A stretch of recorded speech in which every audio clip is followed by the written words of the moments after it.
Երեք ոսկե տղաներն ու երեք աղբակույտերը։ Բուլղարական ժողովրդական հեքիաթ։ Ժամանակին երկու եղբայր են լինում։ Մեկը հարուստ, 3 տղայի տեր, մյուսը աղքատ, ունեցածն էլ 3 աղջիկ։ Երբ 3 տղա ունեցողը անցնում է եղբոր մոտով, միշտ ասում է. «Բարի լույս, քո 3 աղբակույտերին էլ հետը»։ Մի օր 3 աղջիկների հայրը տխուր տրտում նստած է լինում տան առաջ։ Փոքր աղջիկը տեսնելով հորը այդպես հարցնում է. «Ինչ է եղել»։ «Կասեմ աղջիկս»։ Նա ամեն անգամ ասում է «Բարի լույս, 3 աղբակույտերին էլ հետը»։ «Լավ, հայրիկ, դու պատասխանիր նրան, Աստծու բարին քեզ, քո 3 ոսկե տղաներին էլ հետը»։ Լավ։ Հաջորդ օրը հարուստը նորից նույն բանն է ասում։ Մյուս եղբայրը պատասխանում. «Աստծու բարին քեզ, քո 3 ոսկե տղաներին էլ հետը»։ «Ոսկի են, հապա, իսկ քո աղջիկները աղբակույտ են, աղբակույտ»։ Երեկոյան հայրն աղջիկներին ասում է։ Փոքր աղջիկը պատասխանում է. «Չէ՞ որ նա 3 ոսկի զավակ ունի, դու 3 աղբակույտ։ Նրա տղաներից մեկին ուղարկեցեք օտար երկիր փող վաստակելու, մեկին էլ մեզնից ուղարկեք։ Տեսնենք քո՞նն է ոսկի, թե նրանը»։ Եղբայրները համաձայնում են և մի տղային ու մյուսի աղջկան ուղարկում օտար երկրներ փող վաստակելու։ Աղջիկը 60 սոմին հաց է թխում, վերցնում իր հետ։ Հարուստի տղան միայն շատ փող։ Ճամփա են ընկնում, ուժեղ փոթորիկ է սկսում։ Նավում եղած մարդիկ բոլորը քաղցից մեռնում են, միայն աղջկա մոտ է հաց լինում։ Հորեղբոր տղան միշտ փող է տալիս, հաց գնում։ Աղջիկը 3 ոսկի է պահանջում։ Այսօր այսպես, վաղն այդպես, մինչև որ տղայի փողերի մեծ մասն անցնում է աղջկա ձեռքը։ Միառժամանակ հետո փոթորիկը դադարում է, նավը նավահանգիստ հասնում։ Աղջիկը տղայի շորեր է հագնում, մազերը կտրում և տղա ձևանալով գնում գործի մտնում մի լավ վարսավիրի մոտ։ Հորեղբոր տղան ոչ մի գործի չի կպնում։ Բոլորը գնում են աղջկա մոտ սափրվելու։ Աղջկա վարպետը մեծ հարստություն է կուտակում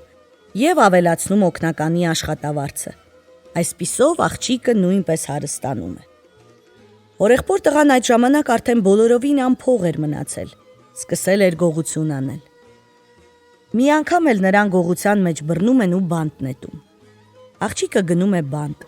խնդրում աղաչում, որ բաց թողնեն հորեղբոր տղային։ Մարդիկ բաց են թողնում։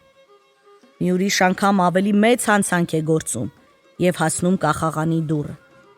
Աղջիկը, որ մեծ հարկ ու պատիվ ուներ այդ քաղաքում, դարձյալ ձեռքից եկածնանում է և ազատում։ Նա արդեն առանձին վարսավիրանոց ուներ ու մեծ հարստություն։ «Ես քո հորեղբոր աղջիկն եմ», մի անգամ ասաց։ «Ես քեզ կախաղանից փրկեցի, դրա համար հիմա մի կնիկ եմ դրոշմելու կրծքիդ, որպեսզի իմացվի, որ ես եմ փրկել»։ Տղան հասնելով իրենց քաղաքը չի գնում հորեղբոր մոտ, այլ հարստությունը տանում է ուղիղ իրենց տուն ու հորն ասում. «Տես հայրիկ ինչքան հարստություն եմ բերել»։ Աղջիկների հայրն իմանում է, որ եղբոր տղան վերադարձել է։ Գնում է մոտը, հարցնում իր դստեր մասին։ Տղան ասում է, որ նա իբր շատ վատ աղջիկ է դարձել և ինչեր ասես չի հորինում նրա մասին։ Այն ժամանակ տղայի հայրն ասում է եղբորը. «Հիմա համոզվեցի՞ր, թե ում զավակն է ոսկի, ումը աղբակույտ»։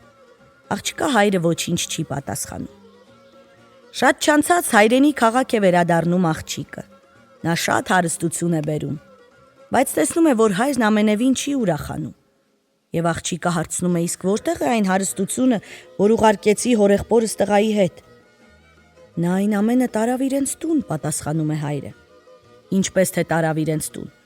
Չէ՞ որ այդ հարստությունն իմն էր, շուտ գնացեք ասեք դրան թող գա այստեղ»։ Տղային ուժով մի կերպ քարշ են տալիս հորեղբոր մոտ։ Աղջիկը նրան հարցնում է, թե ինչ է արել ուղարկած հարստությունը։ Նա ծպտուն չի հանում։ Այդ ժամանակ աղջիկը պատմում է ամեն ինչ։ Հետո ստիպում է, որ տղայի կուրծքը բացեն։ Բոլորը տեսնում են աղջկա զարկած կնիքը։ Աղջիկների հայրն ուրախանում է, իսկ տղայի հայրը ամոթահար, գլուխը կախ գնում է տուն։